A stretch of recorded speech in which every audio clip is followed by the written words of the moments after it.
ముగిసిందనుకున్న కథ మళ్ళీ మొదటికి వచ్చినట్టుగా మనకు అనిపిస్తోంది. ఢిల్లీ లిక్కర్ స్కామ్‌గా చెప్తున్న కేసులో మాజీ ఎమ్మెల్సీ కవిత సహా, ఢిల్లీ మాజీ ముఖ్యమంత్రి కేజ్రీవాల్ సహా 23 మంది నిందితులను విడుదల చేస్తూ అండ్ అంటే వాళ్ళందరికీ కూడా వాళ్ళందరూ నిర్దోషులుగా వాళ్ళందరికీ క్లీన్ చిట్‌ను రౌజ్ అవెన్యూ కోర్టు ఫిబ్రవరి 27న తీర్పునిచ్చింది. మొత్తం 23 మంది ఎవరైతే ఈ కేసులో నిందితులుగా ఉన్నారో వాళ్ళందరికీ క్లీన్ చిట్ ఇచ్చింది కోర్టు. సో సిబిఐ ఇటువంటి అవమానాన్ని భరించడానికి సిద్ధంగా లేదు. ఇటువంటి పరాభవం వాళ్లకు బహుశా చాలా అరుదుగా వస్తుంటుంది, ఎదురవుతుంటుంది.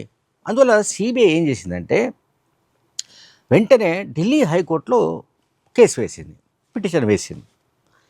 రౌజ్ అవెన్యూ కోర్టు ఇచ్చిన ఏదైతే తీర్పు ఉందో అది తప్పుల తడక అని.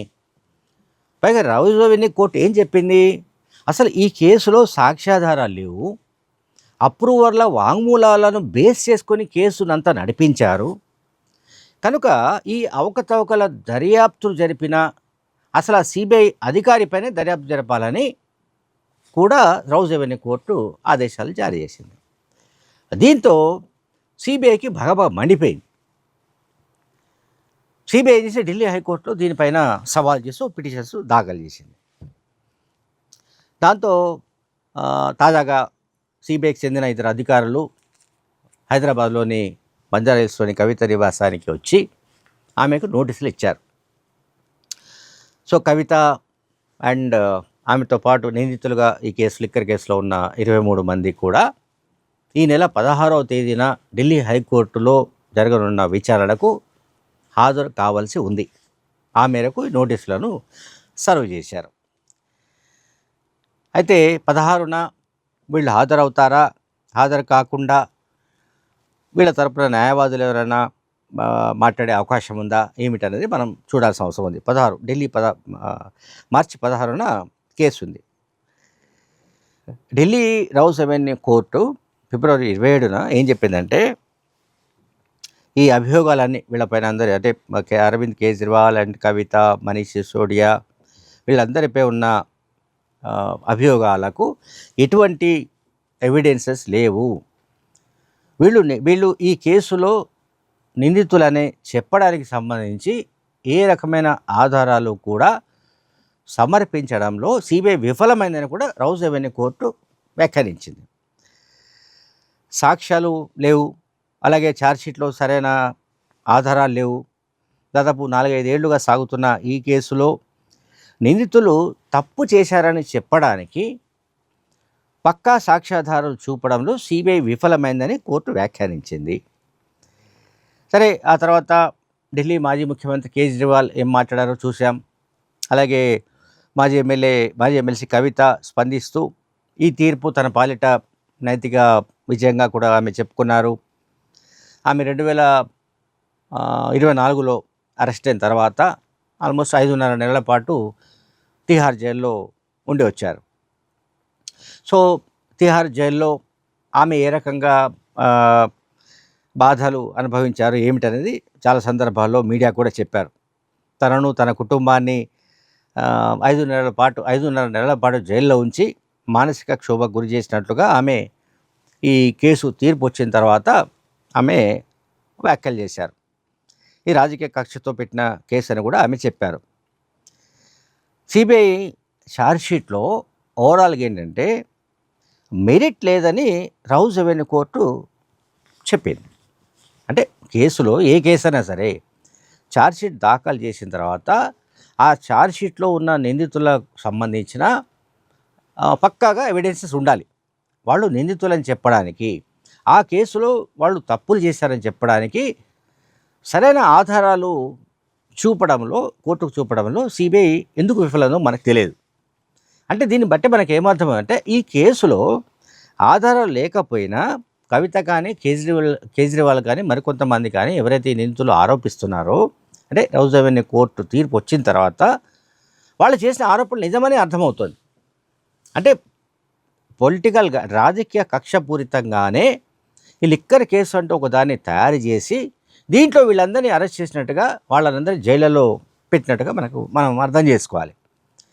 ఇప్పుడు కవిత 5.5 నెలలు కావచ్చు, ఇంకా మిగతా వాళ్ళు ఇంకా ఎక్కువ కాలం కూడా జైళ్ళలో ఉన్న విషయం మనకు తెలియదు కాదు. అది కేజ్రీవాల్ కావచ్చు, లేకుంటే మనీష్ సిసోడియా కానీ వీళ్ళందరూ కూడా. అయితే ఇప్పుడు లేటెస్ట్గా సిబిఐ రౌస్ అవెన్యూ కోర్టుకు సంబంధించిన మొత్తం అంటే ఆ తీర్పునే వాళ్ళు సవాల్ చేస్తున్నారు. ఈ తీర్పు తప్పుల తడకగా ఉంది, అర్థం పర్థం లేకుండా ఉంది. అట్లాగే మేము ఏవైతే ఎవిడెన్సెస్ కలెక్ట్ చేశామో ఈ కేసులో ఇది 2021లో ఢిల్లీలో అప్పటి ఢిల్లీ ప్రభుత్వం అంటే అప్పటి కేజ్రీవాల్ ప్రభుత్వం ఒక లిక్కర్ పాలసీ తీసుకొచ్చింది. ప్రతి రాష్ట్ర ప్రభుత్వం కూడా ఎక్సైజ్ పాలసీ తీసుకొస్తుంది. సో ఎక్సైజ్ పాలసీ తీసుకొచ్చినప్పుడు ఆ ఎక్సైజ్ పాలసీ రూపకల్పనలో సౌత్ గ్రూప్ పేరిట ఒక సంస్థ మొత్తం ఆపరేట్ చేసింది. ఈ సౌత్ గ్రూప్ అనే వ్యవస్థలో అంటే ఆ సంస్థలో కవిత కూడా భాగస్వామి అని సిబిఐ ఆరోపణలు చేసింది అప్పట్లో. తర్వాత ఈ పాలసీలో ఉన్న అవకతవకలు, అలాగే ఆల్మోస్ట్ ఒక 100 కోట్ల రూపాయల ముడుపులు చేతులు మారాయని, అండ్ ఆ డబ్బును పంజాబ్ ఎన్నికలకు ఆమ్ ఆద్మీ పార్టీ వాడిందని, ఇట్లా రకరకాల ఎలిగేషన్స్ ఉన్నాయి ఈ కేసుతో ముడిపడి ఉన్నాయి.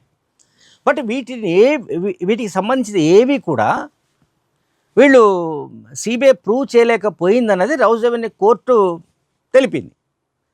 సో ఇప్పుడు రౌస్ అవెన్యూ కోర్టు తెలిపిన దాన్ని ఢిల్లీ హైకోర్టులో వీళ్ళు సవాలు చేసి ఎట్టి పరిస్థితుల్లో తిరిగి కేసును తిరగదోడాలని సిబిఐ ప్రయత్నిస్తున్నట్టుగా మనకు కనిపిస్తుంది.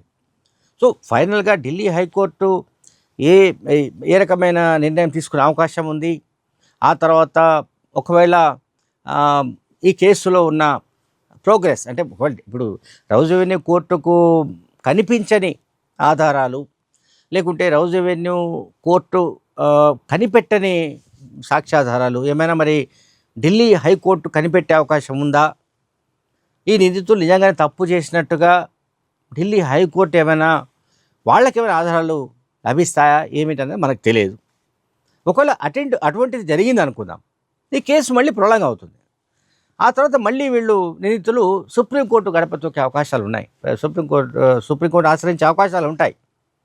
న్యాయపరంగా అటువంటి వెసులుబాటు ప్రతి ఒక్కరికి ఉంది.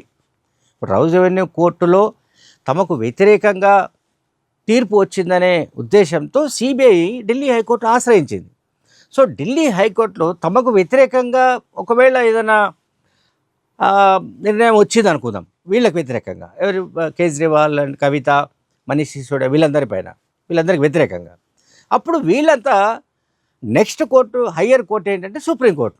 సో సుప్రీంకోర్టును వాళ్ళు తలుపులు తట్టే అవకాశం ఉంది. అంటే ఇప్పుడు జరుగుతున్న పరిణామాలను బట్టి ఈ కేసు ఇప్పుడప్పుడే ముగిసేటట్టు లేదు. అంటే ఇది ఒక ప్రాసెస్, ఇది కొనసాగే అవకాశం కనిపిస్తోంది.